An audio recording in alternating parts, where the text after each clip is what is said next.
I have this interview I want to get into relating to the murder of Julio Fulio. This is the interview with both lawyers. And shout out to Taylor Umbridge for this. Let's get into it. Jeremy, and we got Arian. Hey, hey. What's up? How y'all doing tonight? I'm good. Pretty good. Preparing for the next trial. Literally. Same. Well, I know everybody probably knows your name by now, but I do want you guys to go ahead and introduce yourself, just in case somebody don't know. What's up, Jeremy? Alright, so my name is Jeremy McClymont. I am a practicing attorney. I practice criminal defense. I have my own law firm, a city law firm, and I've been practicing now for 7 years. Oh, nice. All right, my name is Arian White. I'm an attorney as well, practicing attorney in Miami. I own White House Law Group. I practice criminal defense, some personal injury, and civil rights, which Jeremy also practices. He did not include that, but he does. I mean, well, it's obvious that you two have a relationship with each other, so let us know how y'all two met. Oh, God. Jeremy, you want to tell that story? Well, we met. Yeah, how you guys I met? can tell that story. So I was in law school, my first summer of law school, and when I was in that summer, I was in DC at the Public Defender Services in DC, interning there, and I had some other law students that were in the same um, year as me, and they were overseas. They were overseas in Seville, Spain, or whatever, and they had a program over there overseas. And one of them posted a picture, and the picture it said "niggas in Seville," like a play off of Kanye's "Niggas in Paris," right? And they posted the picture, and there's three white people in the picture. Really the heart of RSMA is all the educational offerings, whether it's the posters in the Lakeside Learning Center or all the plenary sessions. And the cool thing Come about RSMA is on. it's every specialty. Come on. Come on. Every moment before a big game matters. So I gotta have my Sony XM6s with me. Always. Because when greatness is the goal, you gotta have the best to be the best.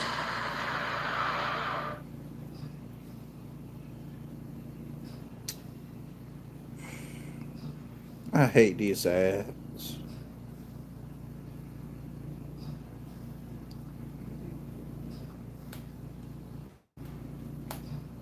And there's three white people in the picture. So we had like a little Balsa chat, and for those who don't know what Balsa is like the Black Law Student Association. And mostly every law school has a Balsa chapter. There's a bigger organization called No Balsa. And we had this group, and everybody's in the chat. Like, they send a picture, the screenshot of what the woman posted or the law student posted. And they're like, what are we going to do about it? So I took the screenshot of the post from the students, I put it on my page, and I made an announcement that we wouldn't tolerate any sort of disrespect or anything like that. It was a bit of a long post, and that set off like a civil war in the school. So like people from this side and from that side are like jumping in and fighting and arguing and this and that. It's right, it's wrong. Like you should just left her alone. And all that. And so Arian is in school. I'm in Miami. Arian's in school in Atlanta at Emory. And somehow she's seen the post. You might have seen it because we had a mutual friend or whatever, and he was involved in the post as well. So she saw the post and she started arguing with people back and forth, obviously taking up for me and everyone else that was on our side. And so from there, that's how I met Erin, and that's how we got down. And so from then until the trial, she's still fighting the judge for me. So same story, different day. Literally. Same story, different day. Yeah. Yeah, that's how we met. And we've been thick as thieves since then. Literally. Yep. Okay, that's what's up. So how did this link-up occur? Like, what made you reach out to Arian and Arian reach out to Jeremy to link up for the infrastructure? So yeah, you want me to do that one too? Because Yeah, you can do that one. Yeah. All right. So I had the case, and then I'm thinking about putting together a team of people that I could try the case with. And so there was different pieces of the puzzle that I needed, and I wanted to make sure that the team that we had was a team that we could work with, like people that I wouldn't get into any issues or beef with or any problems, no egos, no bumping heads, nothing like that. So there were a few people that reached out to me that wanted to be on the case, and it wasn't like, and maybe more than a few, right? That saw me on it, was like, hey, I want to jump on the trial with you, and I had to pick like who would be best for this case, with the different issues that are going on in the case, so, like the different rap beats and Jacksonville and rap music in general. So I had to pick people that knew what was going on and that had an idea of how to handle this sort of stuff. And so Erin was one of the first persons that I thought about. Obviously because she covers all these issues with different cases and trials and whatnot. If you watch her page, she's on top of all this stuff. And then we work together at the PD's office, so I know how Erin works. The PD's office in Miami. So she was one of the persons that I was like, look, I think we could work good together on this case. I could use you and the talents that you have. And so that's why I reached out to Erin.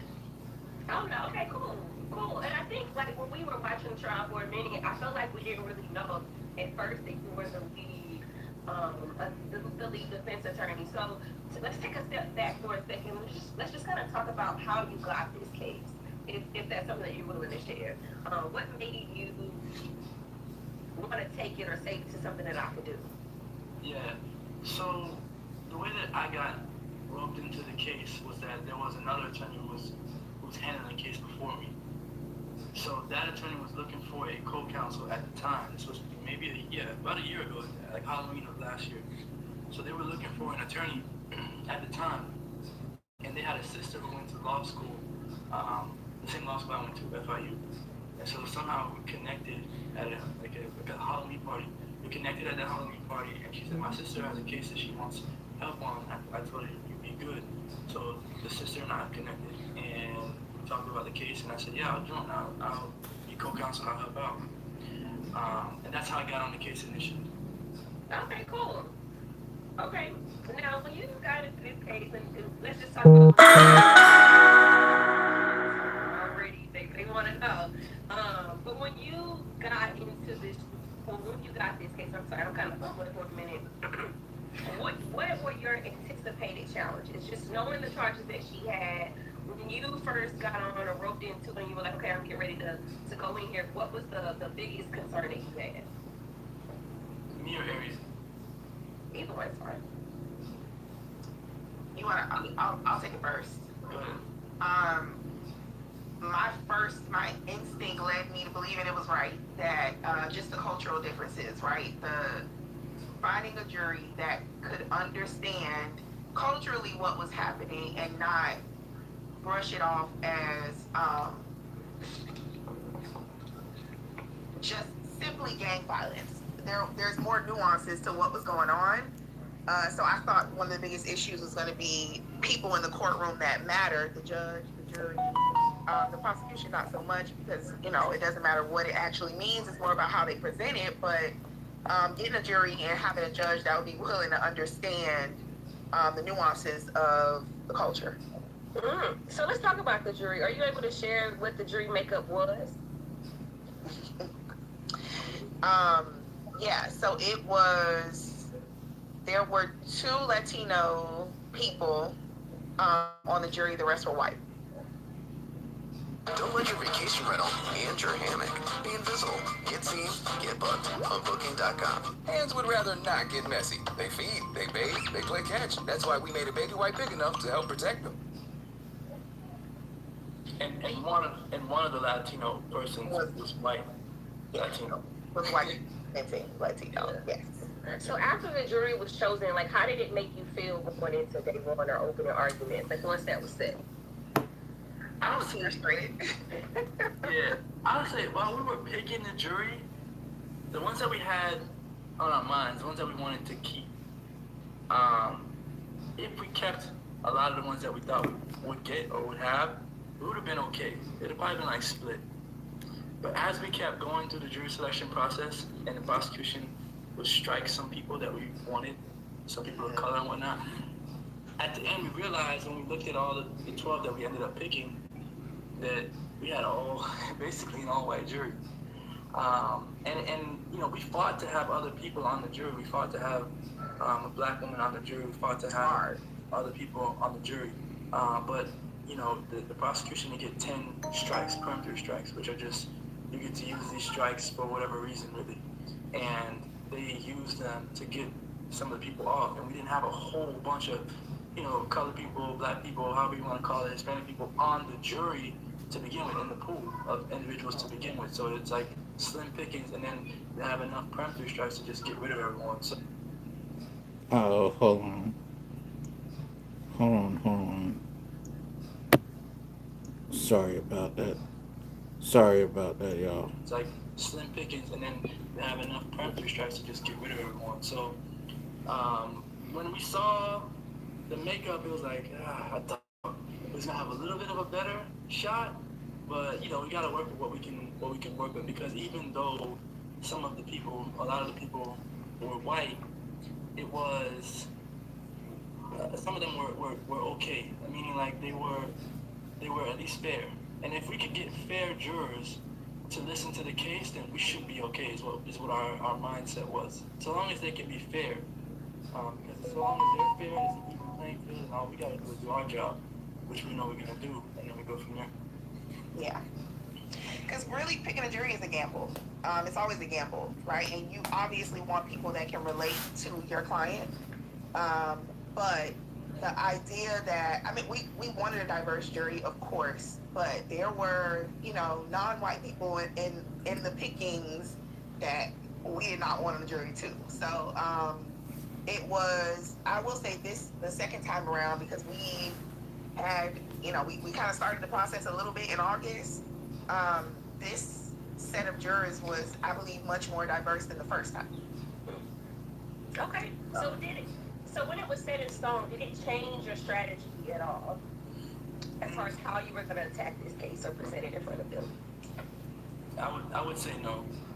It did not, because we kind of expected the makeup of the jury, maybe not as it was exactly, but we didn't expect to have an all-black jury. Yeah.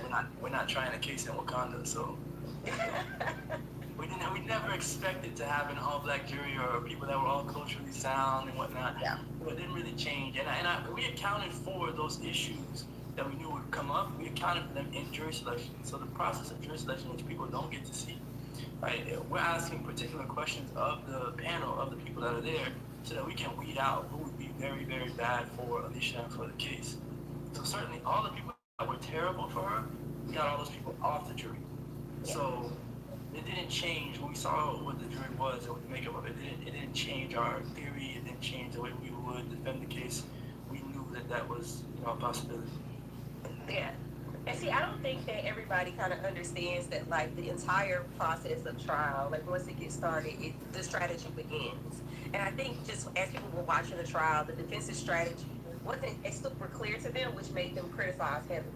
So, can we... You think that's what made them criticize heavily? I think a little bit of it. I think it's a little bit, right? I think there's I got different thoughts, but let's go with that. Let's start there. Okay, we'll start there. Okay, fair compromise. I think part of it was not understanding what the defense's strategy was. What can you tell us about what strategy you guys chose to pick? So I'll say this much, like from the public's perspective, I think the state wasn't sure about what our strategy was sometimes too. And that's kind of the point, right? Like, I don't think that the main strategy in a trial is always to pull out the pieces of information that will allow you to argue what you need to argue in the end, right? That's kind of the core. That's why you question witnesses, why you ask specific questions.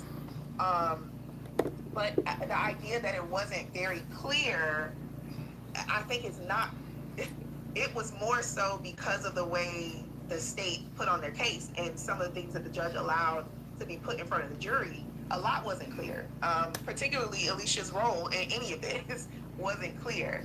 So I think a lot of the confusion actually came from just the large amount of information that was put before that jury that was not relevant to the actual facts of the case. That's just my thought. For the most important night of the year, he counts on Harbor Freight. From morning routines to weekend sidelines, when the temperature drops, bring the heat with Hot Hands, America's favorite warmer. Fast-acting, long-lasting warmth. Trusted coast to coast. Hot Hands, available everywhere you shop.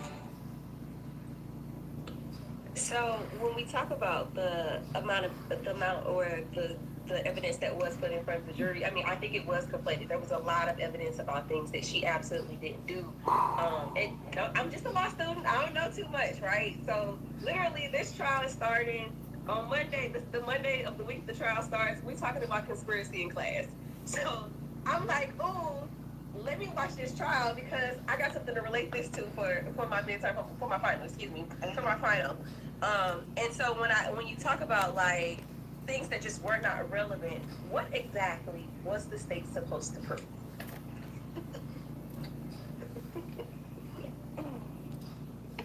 Jerry, you want to take this?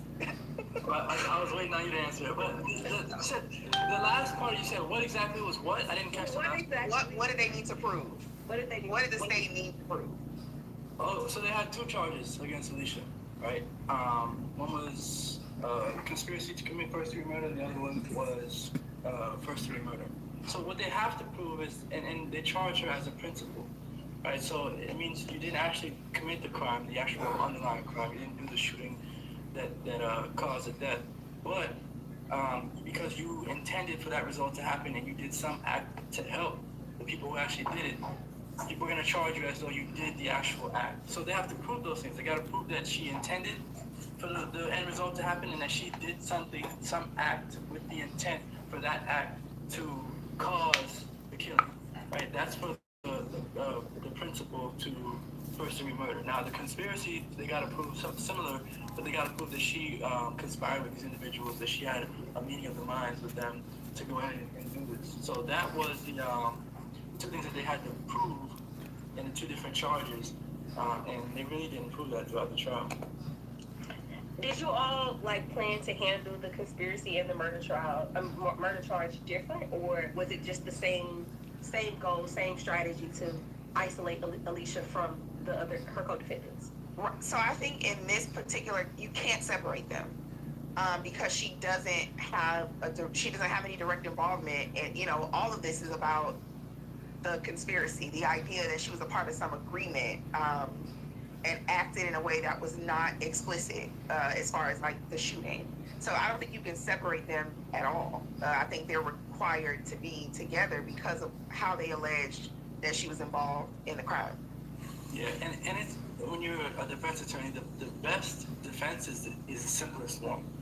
So if you start dividing up the counts and you start saying, well, this is the excuse for why she should be found not guilty for this one, there's another excuse or reason for this one, and you start making the jury think too much and have to put too much stuff together, it makes it more complicated for them and you're likely to get a guilty verdict. But ours was simple. She wasn't involved. She didn't have any knowledge of this stuff, and so if you don't have knowledge, you're not involved, how can you intend to do anything? How can you agree to do something if you're just not involved? So we remove her from the situation, rightfully so, and you don't have a conspiracy, you don't have a first-degree murder because she's not involved. And that was like the common theme, right, in everybody's chat, in everybody's videos. Like, she absolutely had to know. Like, there has to be a point of knowing. And as a content creator, I think that when I was kind of watching it, I was like, yeah, I feel like there was a point where maybe she could have known, or maybe she should have known. I don't think that the thought that came behind it for me was that it doesn't matter in the defense attorney's eyes because they got to prove it. I don't think that landed with everybody else. And so when you are you're in such a high profile case where social media has a lot to say, how does that impact you while you are actually advocating for your client? Well, this is my first, I don't want to speak for Jeremy, but this is my first high profile, media type, where everything is being recorded sort of case. We're not blind, right? Like we see, and I know from personal experience in covering these kind of trials that there is information to be learned by understanding how the public is viewing what's going on, right? So we're not blind. We didn't turn off social media and not see it at all, but for sure it wasn't a focus of our defense, right? Like, I was making this joke, and I've been making it every day that I see comments about this trial. They don't segregate people on the internet, right? Like the critical thinkers, they get to comment with the trolls and the cop chasers. They all are in the same comment. So you have to be careful about what information you take in and be able to filter through it, because not all of it is valuable. But we live in an age where these trials are being recorded. Every moment for big game matters. So I gotta have my Sony XM6s with me. Always. Because when greatness is the goal, you gotta have the best to be the best. Come for the sound waves. Stay for the ocean waves. The nightlife, or the chance for adventure. From the historic downtown riverfront to the scenic shores, discover the best of the Carolina coast all in one place. And our jurors are members of the public, right? So what people in the public, the way they're seeing it, it matters to a certain extent, because they're also not in the courtroom, right? So the way the camera shows what's happening in the courtroom is very different than what's actually going on inside the courtroom, and that's for sensation. That's the whole point of it. That's why the cameras are set up like that. But it was helpful, I guess, maybe in like the motion to recuse. It was beneficial to see that the public was taking note of some of what was going on. But I mean, that was the biggest, I would say, maybe help. And negatively, I know who I am. I know Jeremy knows who he is. So that doesn't move me at all. Yeah. What I'll add to that is that the first go round, we had like two stabs at this trial. The first one was in August, and then it got continued because the prosecutor got sick. But that time around, I did shut off my social media and all this sort of stuff because I just wanted to block out all the extra noise. The second time around, I did not do that because I had heard so much of the noise for the 2 months in between the first and the second trial that I was just like immune to it. You also realize that because the trial is being shown on YouTube, on Instagram, and TikTok, these are platforms where everybody goes on to entertain themselves. So they're in the comments trying to entertain themselves and be the most entertaining person that is in the comment on any of these platforms. And so you gotta realize that everyone that is saying something is really saying things so that they can have the funniest comment, that they can get the most likes on a comment, that they can get the most views on their videos. And so you realize that, you know, you're not on the Discovery Channel, so people aren't here to learn or to really digest what's going on. They're just there to have fun and entertain themselves. So it is what it is. But you look at, right, I would have people tell me, because I wasn't watching it while I was in the trial, but at the end of the day, I would have people tell me what people in the chats were saying, but not like the ignorant things, like the things that really could affect our case, things that are helpful to us, constructive criticism or feedback is what I was looking for so that I could fix those issues during the trial. Yeah, that was my next question. Did you receive anything that would have changed your strategy or the way that you approach the trial? So it sounds like if it was constructive, you took that in, which is great. I think social media is a blessing and a curse as well. So I'm glad that you were able to find some silver lining in it, because the comments were nasty. And we should talk about that. We should get into that a little bit. I don't know how deep we want to get, but well, Aaron, you have the floor. Well, let me answer a question though, because a lot of people were asking this question, and I find it so interesting because I don't know what else she would be doing. But somebody in the comments asked, "Why was Alicia writing so much?" And a lot of people were asking that during the trial, and I it's just so interesting to me because I don't know. Well, like, what do people expect her to be doing? This is her trial. She's taking notes. She's helping us. She's assisting in her trial. So we obviously, as a defense, have the benefit of having the person sitting next to us that knows the most about, like, some of the things that, you know, they're trying to put in front of us. So Alicia was writing because she was assisting in her trial, y'all. That's what she was doing. And I saw a lot of comments like that, but I guess I just wonder what y'all expect her to be doing. Yeah, She wasn't crying. people are a little oblivious to how this stuff should work.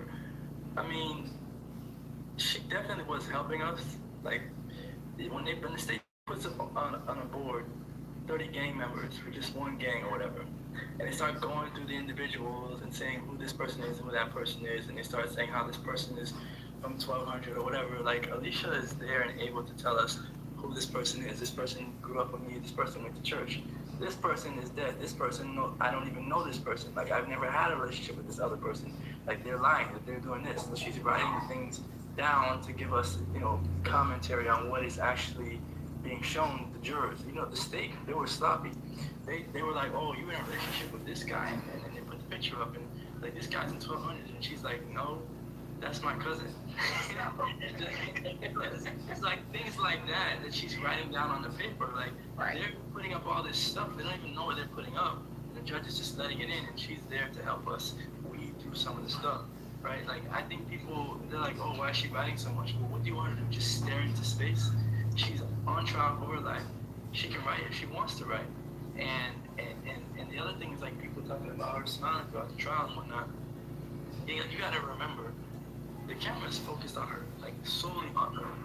So every time she makes a gesture of facial expression, laughs or whatever, they're picking it up. The jury is not able to see everything that she does.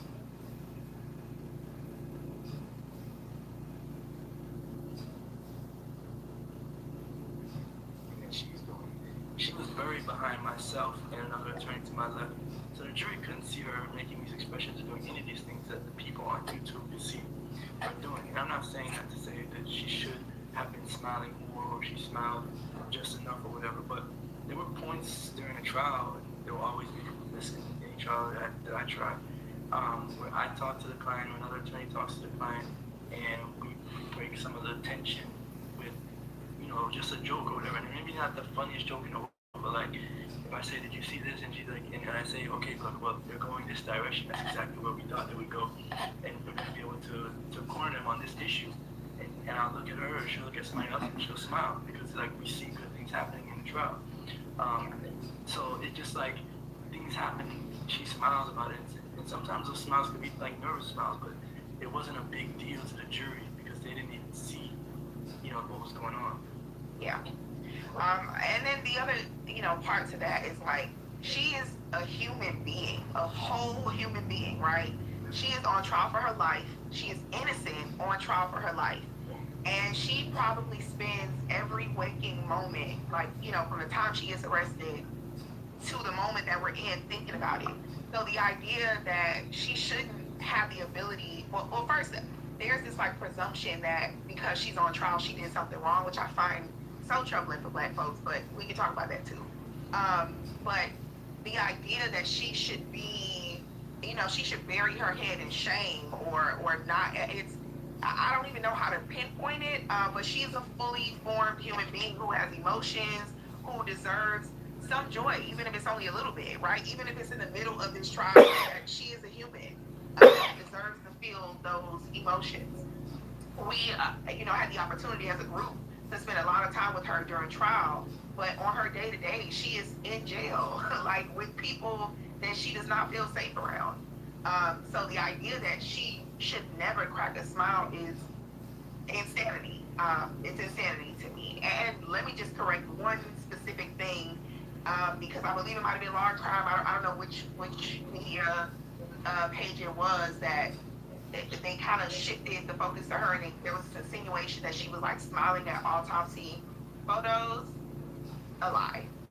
She was not. So let me just clarify that. But yeah.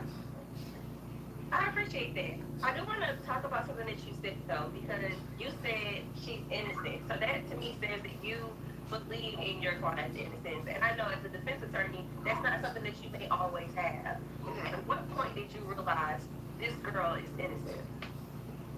So Jeremy probably had that feeling long before me, obviously, because I wasn't on the trial, I wasn't on the case at the beginning. But I mean, a basic look at the facts tells me that she's innocent. But I don't have that feeling for every client of mine. You can't, right? And that's impossible. But looking at the facts of this case, even as the prosecutors present them, leave me with that conclusion. But also, just in my interactions with her, I wholly and fully believe in her innocence, and I don't have any reason to doubt it, none at all. Yeah, I never had a reason to doubt what she told me. Yeah. Like, there was never any evidence to show to suggest otherwise. I mean, there was this perception from the public, and there was this stuff that people put out, but none of the actual evidence in the case pointed to it, and that was clear from what what the jury, you know, the verdict. But what was I about to say? Oh, the one thing that people were saying, or that the state mentioned, was this text from 2021 that she said that Julio needed to die or whatever. And for me personally, that never really had any bearing on whether she was innocent or not, because I saw it for what it actually was. I saw it for a 17-year-old girl talking about a guy that is in their city causing havoc, and she made an ignorant comment that probably half the school has a text message saying the same thing, right? And it doesn't mean they wanted him to die or that they were going to kill him or anything like that. But that was their biggest moment of the trial, that text message. And I mean, it was ridiculous. Like somebody said, they shouldn't have let the text be argued to keep it out. We thought it was irrelevant. It had nothing to do with this conspiracy, or the actual, principal intent to kill at this moment in time. It was a text. It was so remote in time, 4 years prior to the incident or whatever. She didn't even know any of the individuals that ended up doing the killing or whatever at that time. So it was just completely irrelevant, and it was only used for character evidence. And so I think we did a good job of explaining. Nationwide is so much more than a great insurance company. They're one of America's largest financial services companies. Like how I'm more than just paper money. I think we did a good job of explaining what that was, but that issue, right, is like it could be cookie. So that's one of the things I said earlier, is that like people may not understand that she's talking if they've never had this conversation or like that. Right? And people have those conversations, right? Regardless of whether you're black or white, but they happen differently. The words you use are going to be different, right? So two white teenagers may say something different. It might be worse than that, and they might not even mean it, right? Dang it. I did not mean to do that. Dang it. Hold on. So I think There we we did a go. good job of explaining what that was, but that issue, right, is like it could be cookie. So that's one of the things I said earlier, is that like people may not understand that she's talking if they've never had this conversation or like that. Right? And people have those conversations, right? Regardless of whether you're black or white, but they happen differently. The words you use are going to be different, right? So two white teenagers may say something different. It might be worse than that, and they might not even mean it, right? But I just thought that was a stretch, and it never for me was like, oh, she must be guilty, or like this means that she's not telling us the truth, whatever. When I saw it. Yeah. I think for me, like watching it, the moment that I started seeing folks saying, well, let me step back, okay?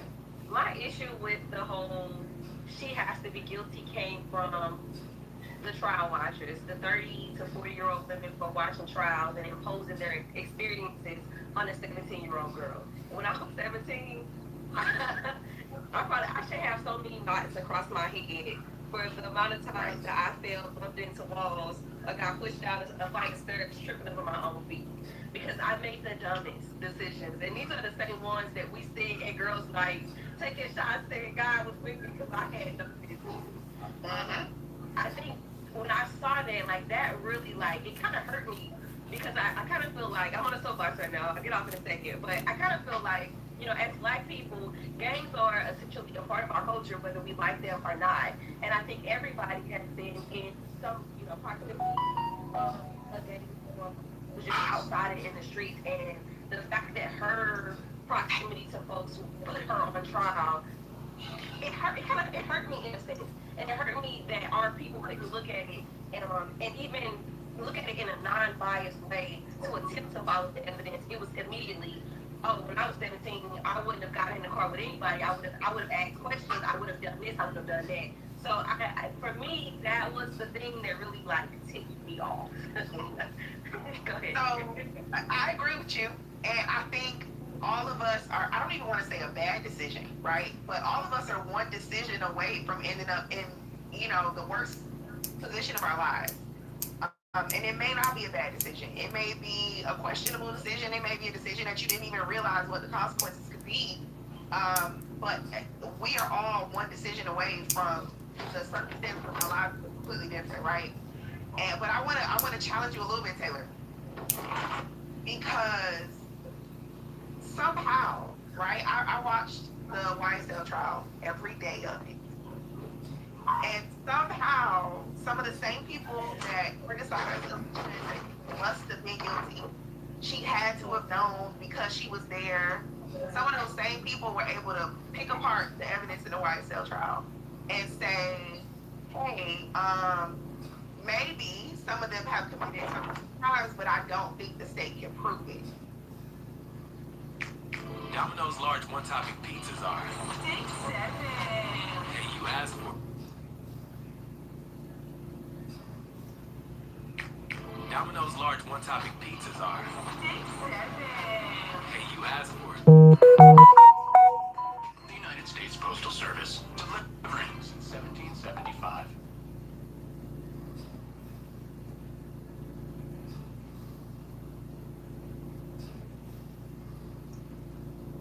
Hey, maybe some of them have committed some crimes, but I don't think the state can prove it. But that wasn't the way the conversations were going about this trial. And I'm going to venture out and say that there's a lot of anti-blackness at the root of that. And who the lawyers were and who the judge was mattered. And I think that's why the conversations went the way they did about Alicia. Because I've seen firsthand some of the same people that were watching this YSL trial and very, very understanding, and the judge is wrong and the lawyers are right, somehow now think that just because the judge said something, that means the judge is right and the lawyers are wrong. And I find that very interesting because the racial dynamics are very different now. So I would challenge some of those people to look deep inside and figure out why that is. But more importantly, I would challenge anybody to argue why they think Alicia could have committed this crime or, known anything, and they can't say because she was there. Like that can't be a part of your argument. Yeah, and I don't think why it can. It says it like that's literally one of the rules. The mere presence is not enough. Like that is the rule. So you have to prove it beyond. But I'm sorry, that's just law school coming out of me. I learned a little. But yeah. And I don't think you can. If you're not allowed to say because she was there, because that's at the end of every thought. She must have known because she was there. And if you can't argue because she was there, there's literally no evidence that she knew, and that's because she did.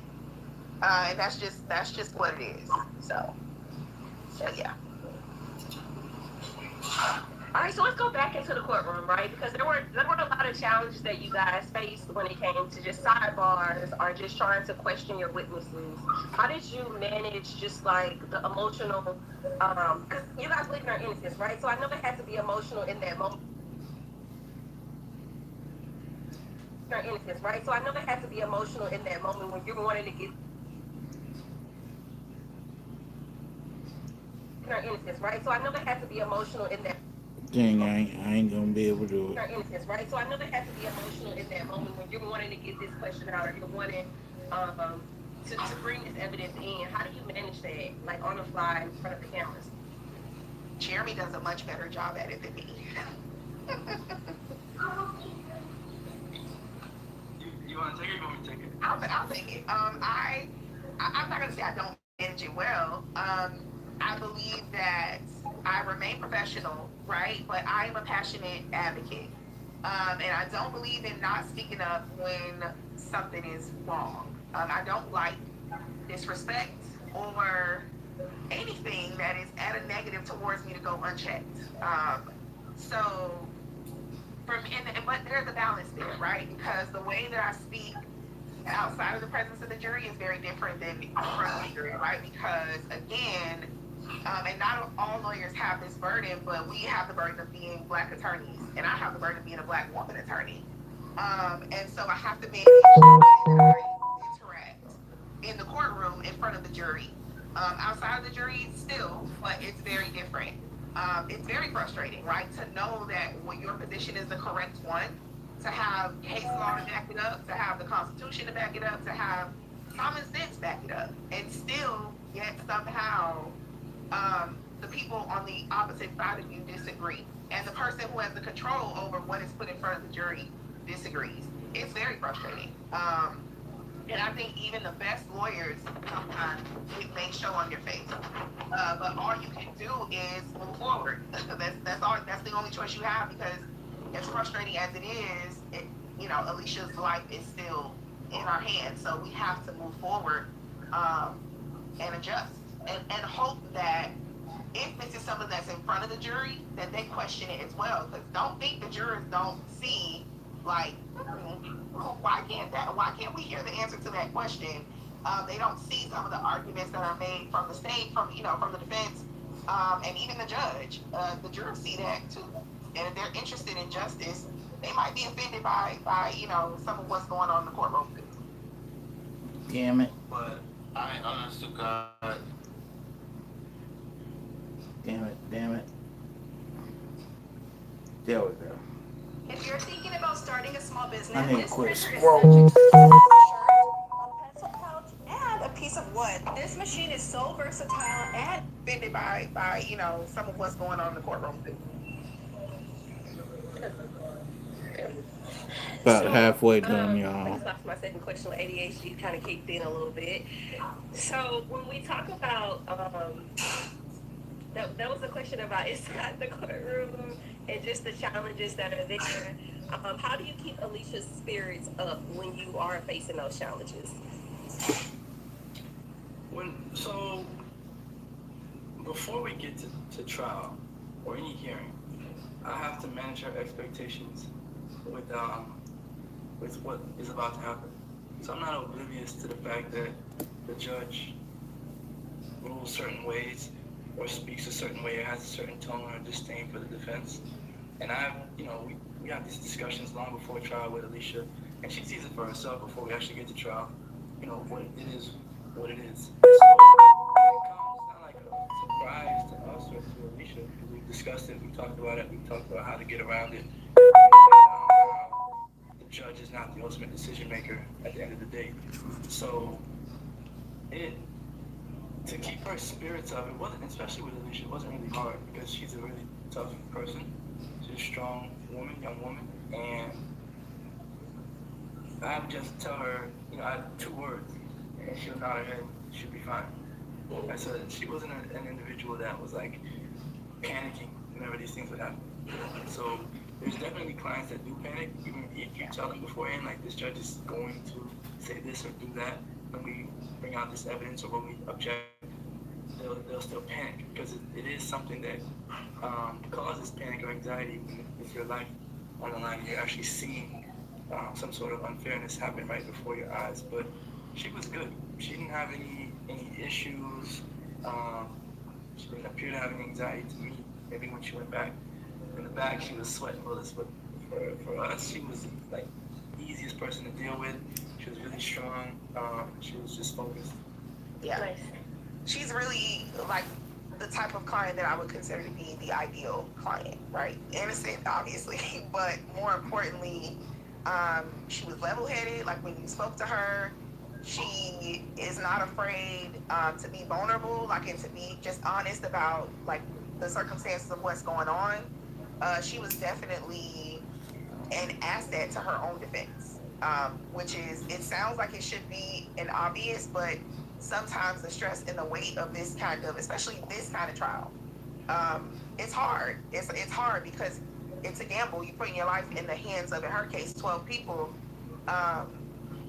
So it's stressful. So I commend her. I talked about her to my sister every day. My sister was with me at the trial, and we both like talked about how strong she was. She was definitely an asset. Choice is powerful for us. But You will see us. also she managed herself very well, even without any of us intervening.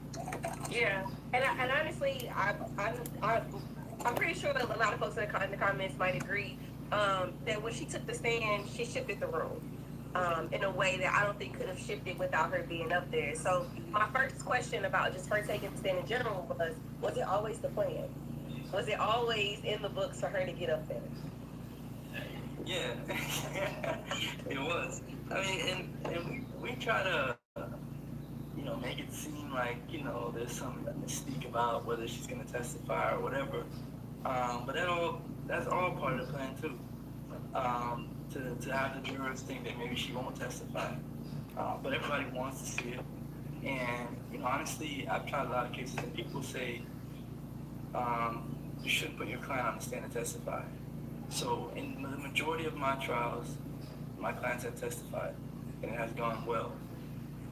In a couple cases that I have lost trials, my client did not testify, and we lost. And so that is a myth, in my opinion. After having tried more than 35 cases, it's a myth to say that if you put your client on the stand, your case is doomed or whatever.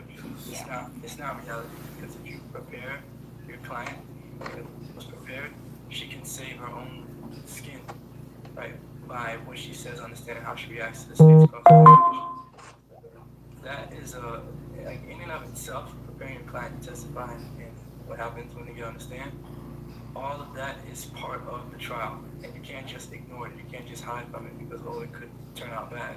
You have to do it. It's part of being a trial lawyer. So, so I've heard you guys say how much of an easy client she was. We see people take the stand all the time, and we're questioning, did you prep them? Or I don't think this person was prepped. Like, how much work actually went into trying to prep her? And how much of it was just genuine Alicia up there on that stand? So, preparation is a few things. Preparation is one, her knowing all the evidence against her. So her being aware of the different police reports, the depositions that we took. So reading those things and watching camera footage, watching her interrogation. So her just knowing everything about the case is the first step. The second is then telling her how it will be during trial. It's like people don't know what trial is. No one, any of these people on YouTube, she's never been in trial before. So telling her how the trial works, from jury selection, to the state's case in chief, then putting on evidence, us cross-examining the witnesses, then us putting on a case and whatnot. Letting her know what happens in a trial is also the next important thing. Then it comes like the questions that we're going to ask her. So preparing her for the questions that we're going to ask and how her responses should be to these questions and how she has to think about the people that are watching her and how she can't just, she has to keep her hand away from her mouth when she's talking, or she can't lean on her palm or whatever. So like little things that we work through as we go, right, are helpful. And then we cross-examine her, pretend I go to state. So all these things have to get worked on, and it was a months-long process. It wasn't like in the middle of the trial, we said, oh, well, you should testify because, we're maybe halfway in, halfway out, and we think you do a good job. You get up there and you figure it out on the stand. No, this was some months worth of work that we put into her testimony. And if you ask anybody who's actually watched trials before, like in recent times, like who has been a better defendant on the stand in their trial? Ask around and let me know. I don't know. Every moment before a big game matters. So I gotta have my Sony XM6s with me. Always. Because when greatness is the goal, you gotta have the best. To be the best.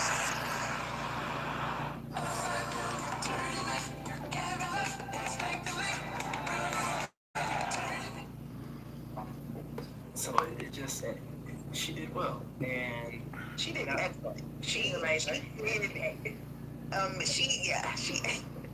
did. Yeah. Jeremy, but they won't give you credit for that. They said people are insane. And the idea, I'm glad you're explaining, Jeremy, the idea that, and I'm not going to say it never happens, because there are attorneys who, in particular cases, might feel like, yeah, you should not take the stand. but ultimately it's up to the defendant. When they answer that question from the judge, because the judge will ask, "Do you want to testify?"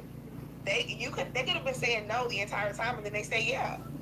I mean, I would hope that never happens, but it's possible, right? But the idea that any attorney would just let their client just hop on the stand without having prepared them for, most importantly, how the prosecution is going to treat them on cross is, yeah, I can't imagine that. Yeah.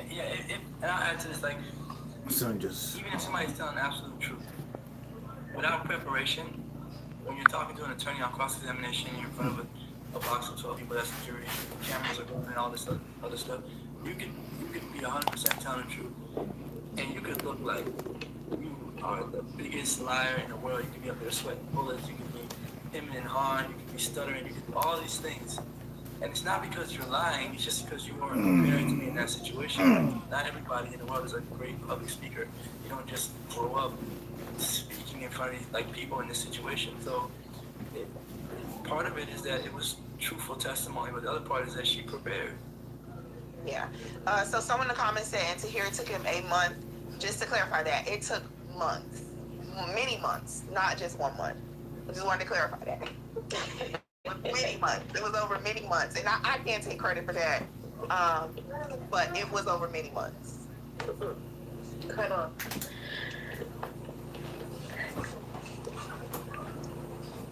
My son just came here and just threw me all the way off here. Just chill, Jack. All right, I'm sure Stevie is somewhere in the background.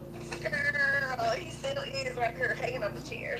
But y'all heard it. Y'all heard it from Jeremy. So while y'all in the comments talking about she saved herself, Jeremy helped prep her to save herself.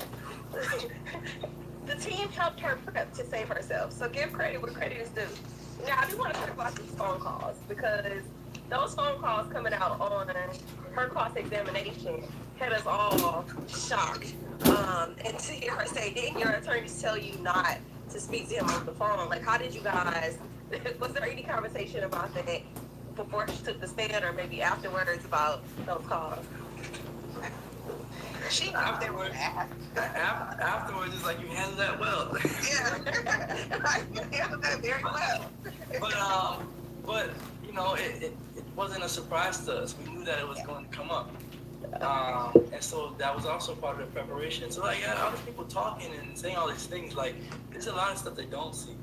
And had she fumbled at any point during that examination or whatever, then you could say her attorneys didn't prepare for it. But every question they had, she had an answer, a reasonable answer, a truthful answer, and it was well thought out. So we prepped her for all of the different questions that they may ask. There were questions that the state did not ask, that if they did ask, had an opportunity to answer those questions, they would have looked even worse on the state. So she was over-prepared for their cross-examination, and they're lucky that she didn't get asked other questions that she would have had very good responses to. Yeah. So I want to talk about the DV, right? Because I think the point of like maybe some of the domestic violence coming into the trial as evidence was confusing to some folks while thinking it was like a duress defense. Can you guys explain the purpose of DV coming into this trial and what impact you wanted it to have? So, Jeremy, do you mind if I take this? Go ahead.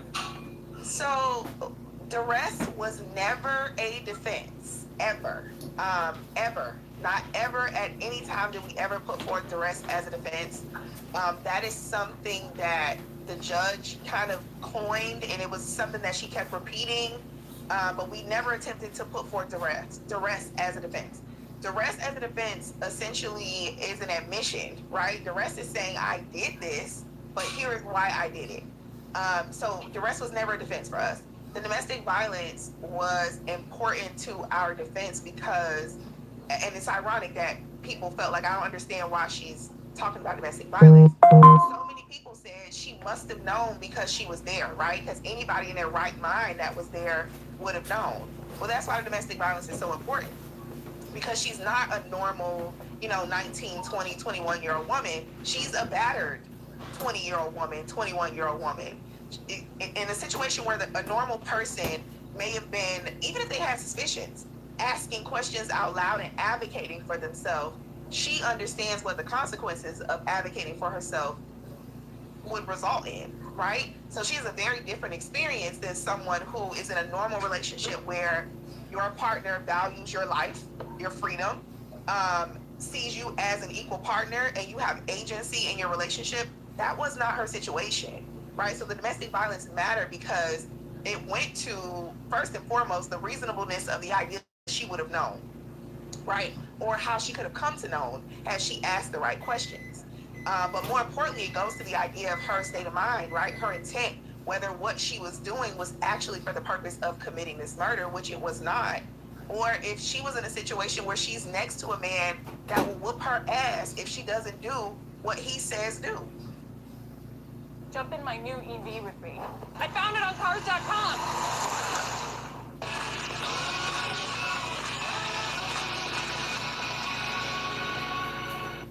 Do.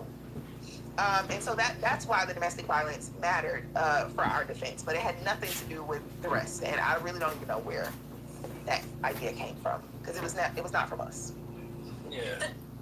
Yeah. I mean, the rest is like an affirmative defense, meaning if you get convicted of something, or if you're on trial for something and you want to prove that you have a defense, it means I did it. An affirmative defense means I did the crime, but I had some legal justification for doing the crime, and it would be duress, right? So I did it because I had a gun to my head, or because if I didn't do it, they were gonna kill my mom, my sister, my cat, my dog, whatever.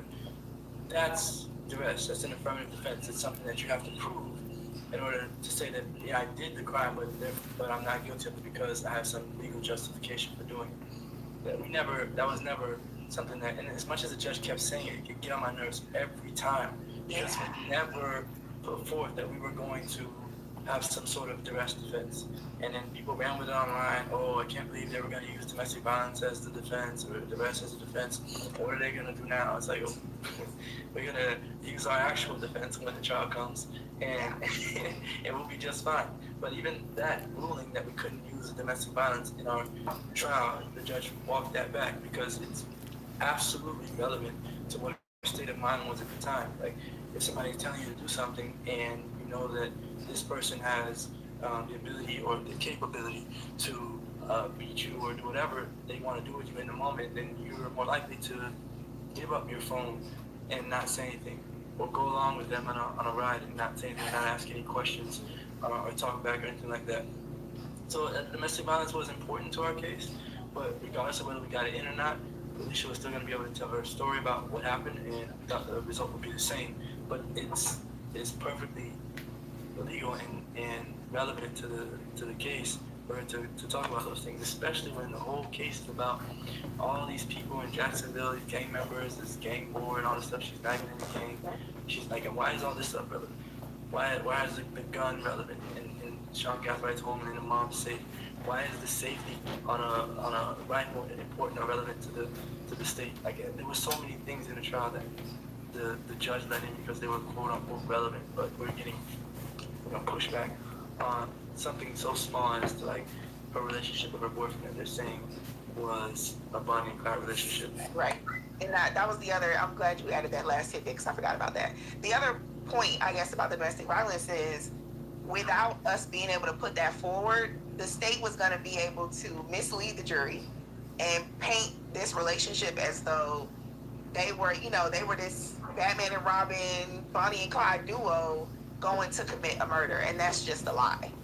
So that was the other big issue that we were, fighting against. They should not be allowed to present this to a jury as though she is, like loving on him in a way that makes it so that she'll do whatever he says because she wants to please him, because that's not what it was. That just wasn't the truth. So that was the other part of that. Yeah, and that was like almost one. Well, I'm gonna say almost, but that was one of my favorite parts about her cross. Right, it was the question about him telling her to be loyal, and she's like, he's telling you to be loyal. This just went on. What does that mean? Like, don't cheat. Like, what do you mean? Like, what are you talking about? When she said that, I was like, it was almost as good as I'm cute. But I was like, yes, girl, get her. get her because she has no idea what she's talking about. Yeah, there's a lot of, you know, and this is the thing, like when you read text messages, when you, the idea of like perception, and if you've already come to a conclusion about a person, about what you think they did, you see everything in a very different way. And I think that unfortunately the prosecution, they decided, you know, this is the way they were going to go forward. And I don't even think they anticipated like alternate explanations. They just decided that what they think is what happened. And I think that's part of why they struggled when they crossed her, because the idea that there's a reasonable explanation or an alternate explanation or an actual explanation, it just doesn't feel like they were prepared for that. Yeah, yeah. So, Jeremy, the people want to know, do you ever get loud?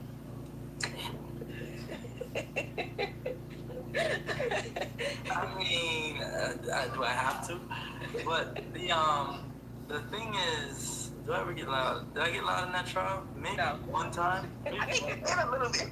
yeah, maybe one time in when the state prosecutor, the guy, and the judge. Yeah, it was on top of the expert, the FDLE label.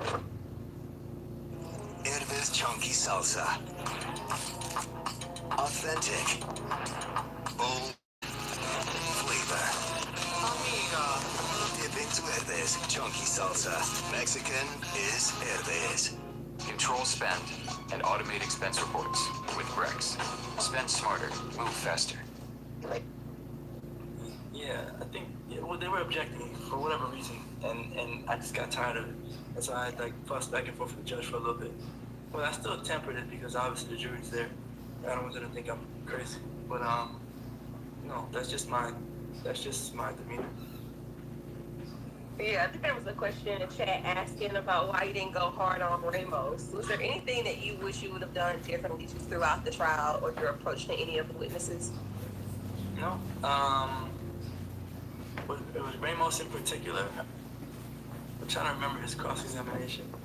There were moments in time where he would say slick things or whatever, and I would be slick back with him. I know there was a time where we were talking about text messages between Kyla Enright and Sean Gathright, and he was like trying to say that Kyla Enright was not, she was drunk. So my response was, okay, she was drunk and she was following directions. But the point is, like, she's texting back and forth with Sean Gathright about, you know, the types of things that Alicia was accused of doing, like dropping locations and doing all this stuff. But regardless of whether she was drunk, that was just like something for him to kind of throw off the jury. It was irrelevant, right? But the point was that she was texting Sean Gathright back and forth, just doing whatever he was asking her to do, but not actually knowing what Sean Gathright was trying to do, not knowing that Sean Gathright was about to try to shoot or kill Julio. So she was just doing what he asked, and she had no idea of the purpose of what she was doing, but she did it. She did it anyways, and that was the purpose. It wasn't, and it didn't matter if she was drunk or not, but she was still doing it.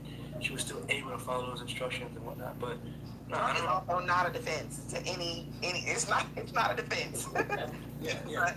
If Alicia was drunk, you know, in the car, they wouldn't be like, oh, she's drunk, she didn't know what she was doing, right? So maybe I got loud a little bit in the closing argument, maybe a little bit, and I got a little bit passionate, but that's not my. Y'all heard it first. It's not his thing. He does not want to get aggressive and rowdy. We'll take a couple of questions from the chat before I close it out because I've had y'all for an hour. And to be honest, I got class tomorrow, so we're gonna keep it moving. But do you guys believe you would have had a different verdict if the jury had more than a couple of hours to deliberate? I think we would have had a different verdict if I don't think that the jury was instructed properly. But I mean, that's something we maybe won't get deep into. And I would probably let Jeremy have that conversation more than I, but I think that there were some key things that the jury did not get to hear that might have changed their perspective on how they needed to vote. Okay. So how do you guys feel about just manslaughter in general? Or is that something that we're gonna wait on? How we feel about what? Just the manslaughter conviction in general. Oh, I think that's bullshit. I mean, excuse my language. We be cussing now. Don't these people know we? So obviously we gotta respect the jury's decision because they did find him not guilty of first-degree murder and conspiracy to commit first-degree murder. But I think the jury's decision to convict her of manslaughter is just inconsistent with the fact that they found her not guilty of the first two offenses. Because by saying she's not guilty of those, it means that they didn't have proof that she intended to do anything or that she even knew anything was happening. So if you don't have proof of that, then where do you get the manslaughter from? That's really just them sort of splitting the baby. And I would imagine that they're in the room and half the people are saying one thing and the other half are saying another thing. Yeah. And instead of on Halloween night staying there any longer or coming back the next week on some date that the judge said, she didn't say we come back Monday, she's just like sometime next week, right? They don't want to be done with it. And the judge kept promising them that they would be done with it that Friday. So they're not trying to come back. So in my opinion, I think they split the baby and they went with the manslaughter. I think very early on they decided that that Alicia didn't have the intent to do anything or that they didn't prove knowledge, the state didn't prove knowledge. Because one of the very first questions that the jury asked when they came in after they started deliberating was, does the intent apply to second-degree murder as well? So they what that tells me is that they took first degree off the table right away because there was no intent and there was no agreement or knowledge of anything. So they took that off the table. And then once the judge told them, hey, the intent also applies to second degree because she's a judge as a principal, then they went back and argued about that. And I think I don't think that they had any. Domino's specialty pizzas are Domino's best pizzas, and we love that for them.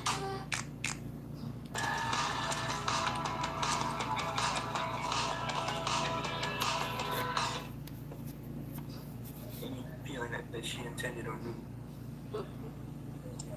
So we'll take this question just slightly different. Are you guys afraid of sentencing at all? I wouldn't say I'm afraid. Do I have an idea for what might happen? Yes. In my opinion, the judge was doing everything she could to make sure that Alicia got a life sentence. So do I think that, and when I say life sentence, I mean because if she had been found guilty of the charge with, then she would have gotten life. It would have been mandatory. The judge's hands would have been tied. So do I anticipate the judge, giving her a light sentence? No. But in my deep down gut feeling is that this case comes back on an appeal, right? Or maybe the appellate court changes the judge's decision to not disqualify herself, and we get a different judge, or we get a new trial, and we get to try this the manslaughter charge again. All right. Were you guys emotionally drained at the end? Yeah, I'd say so, and it makes it. Every trial is kind of like that. Yeah. And one of the things that recharges you after an emotionally draining trial is a good verdict.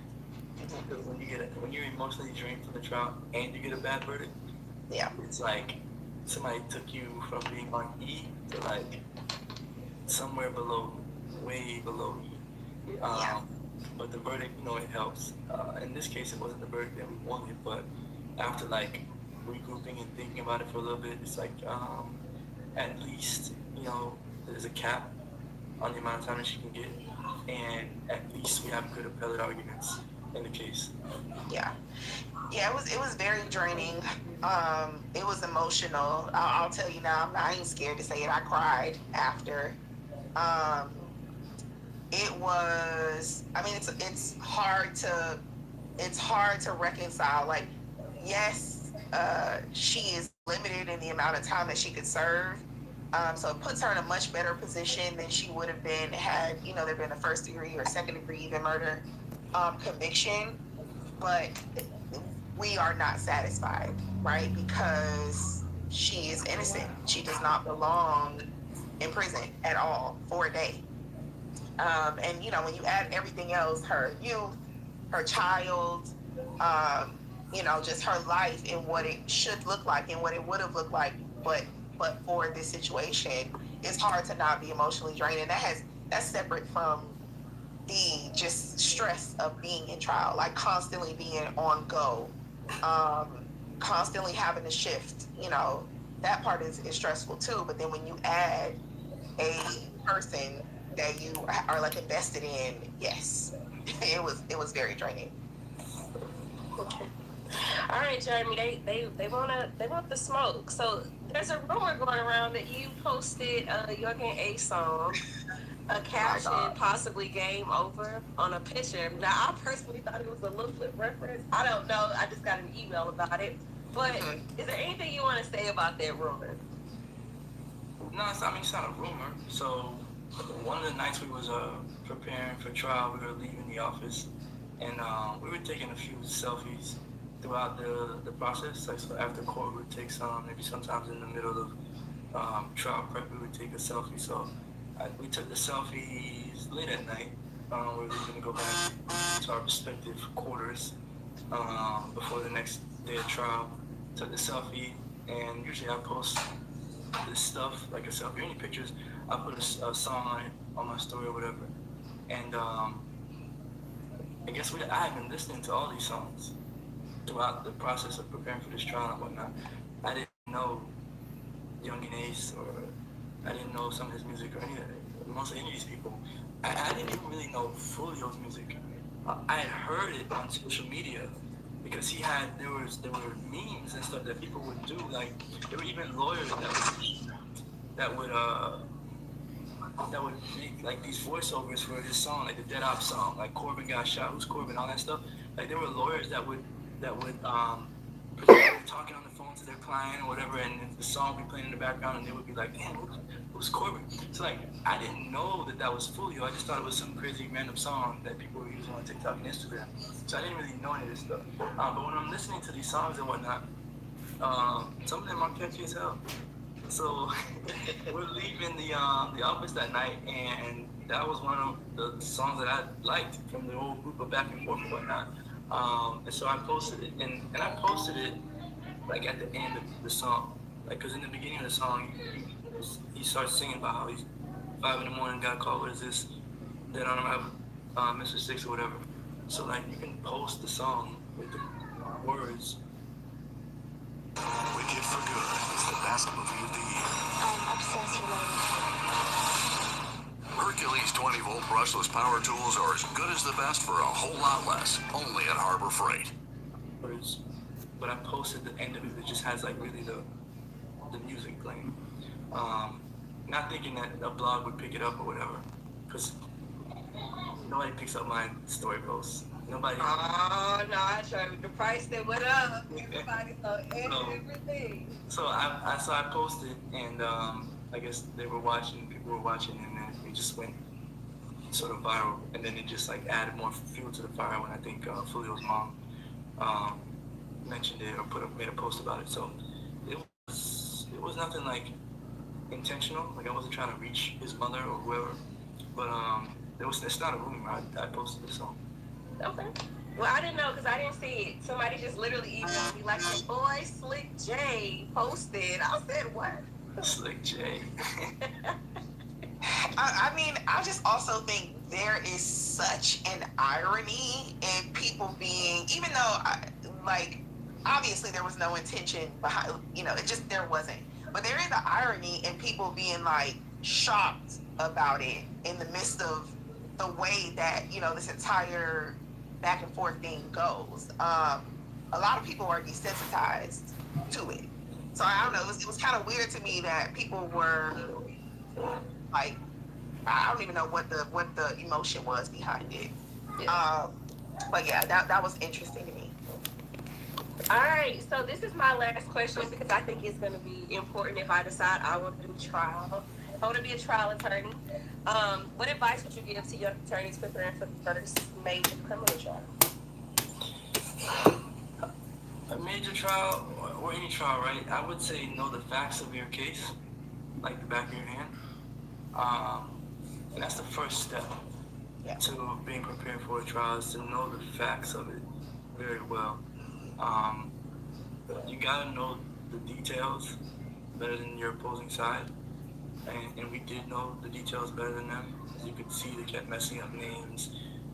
They're just kind of sloppy with who's who and whatnot.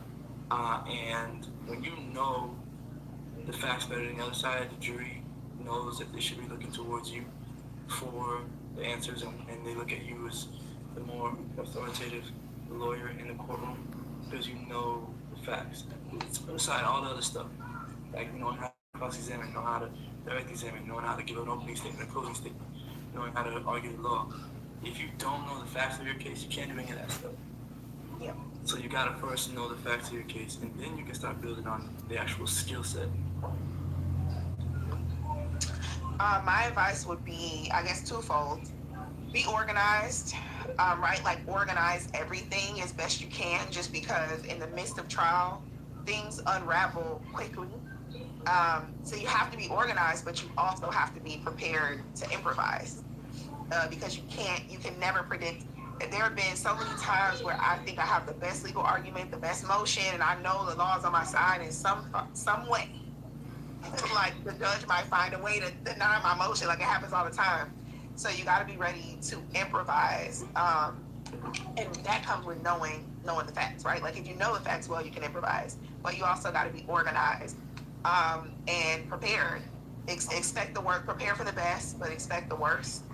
And the biggest thing I would say is like practice anticipating the other side's moves. I think the best trial attorneys can anticipate, or at least get good at trying to anticipate what the other side wants to do or might argue. Okay. So I apologize. I lied. There is one more question that I promised to ask that I didn't. The guys who entered the courtroom.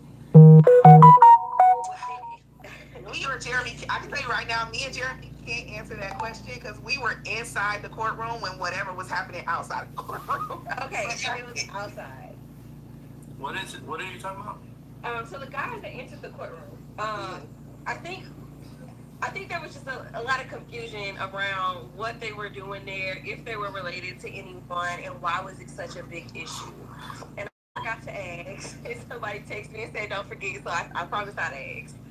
Yeah. So I don't remember what I was doing at that time. I'm pretty sure I was cross-examining. You were crossing Ramos. Whenever I was helping you with exhibits, whoever you were crossing, I think it was Ramos. Yeah, I was doing my job, not paying attention to like a sideshow. So we had stopped for a moment to deal with that issue or whatever. And like I'm learning everything as it's happening because I was focused on my cross-examination. So I'm seeing them pointing out people and talking about this person took a picture. They pointed right at me actually when they was pointing, and I was like, I had to like get out of the way a little bit, like to figure out who they was pointing at because it couldn't have been me taking no pictures.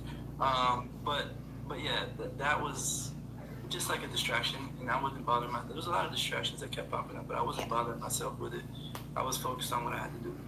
Okay. Yeah.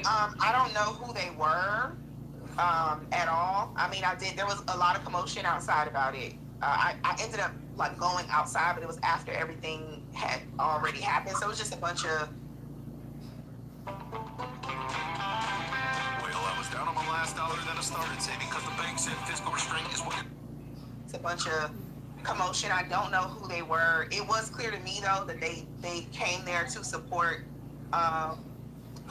Julio's mom, which I think anybody in her position would want or desire some kind of support. I don't know if they were related to him or knew her specifically, but it was very clear that they were there to support her. Other than that, I have no idea what was going on out there because I was also inside doing my job. All right. Well, I just want to say that I thought that you guys did an amazing job. Playing the hand that you were dealt. I think that you all made all Black attorneys everywhere look good. And if I had to have role models in the courtroom, I can't say that y'all wouldn't be a couple of them. Like everybody at that table, from the opening statement to the closing arguments, I think that you guys did an amazing job. And it showed, right? I know we didn't get the verdict that we wanted, but you definitely got something better than what was on the table. So I just want to say thank you for coming on my channel and talking with the Taylor gang, but also thank you for the work that you're doing in the legal field, because we know it ain't that many folks that look like us, and whenever we're able to make an imprint in spaces, I think that it's important. I was on Jeremy's Instagram, trying to click a little information on you before the interview, and I ran across one of your posts, and you were talking about how a lot of high-profile clients don't get black attorneys, and I feel like Girl, you sure you ready to wrap up? You sure you ready to wrap up? I am. But I wanted to say this because it isn't something that you see, and I do believe that you can get quality out, quality from our race, and we are quality. We are the blueprint, and I just thank y'all for showing people that. And as usual, my team, my gang, they dropping flowers in the comments because we are to get y'all. Thank y'all. We definitely appreciate it. It's important, it's important for my clients to look at me, because my clients are mostly young black men and women, but mostly young black men. But to be able to look at me, look at Jeremy, and be able to see relatability, to be able to trust, to be able to speak freely without the fear that, what you're saying is going to be misunderstood, and to know that I care and I'm passionate. Not saying that non-black warriors don't care or not passionate, but I know mine is a personal passion. I know Jeremy can speak to that too. It's important, and it's what we're here for. Yeah. And I'll say this about that issue. So,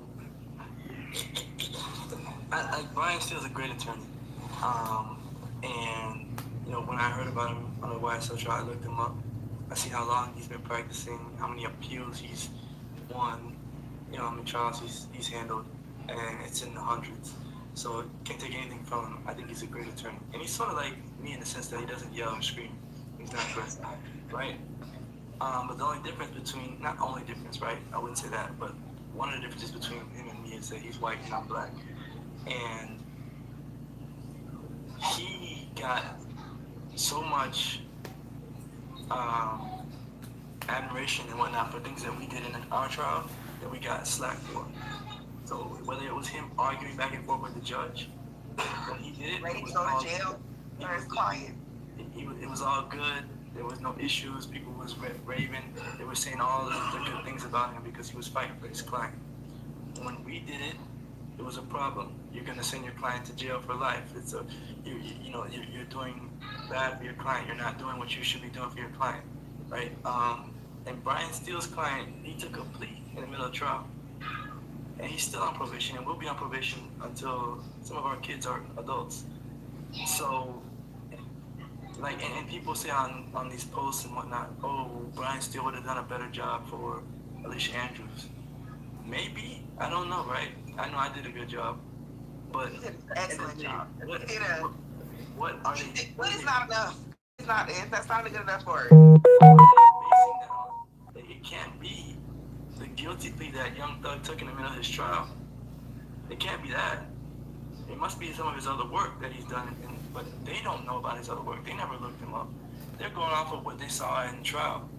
And so, like, these people, and it'd be your own people. Your own people. Isn't there irony there, Jeremy, though? Like, the passion that we have comes from these very people. It's a real twisted irony. Yep, so it is what it is. But, one trial at a time. Yeah. So I think, I don't know if, well, I can't say I think because y'all didn't put y'all handles up there, but if you want to follow, if they want to follow y'all, let them know where they can find y'all at. Instagram, I barely be on TikTok, but it exists. One day I'll get better at the TikTok thing, but Instagram, I have 2 accounts, a personal one, that's what they call Slick J, with 2 eyes in it.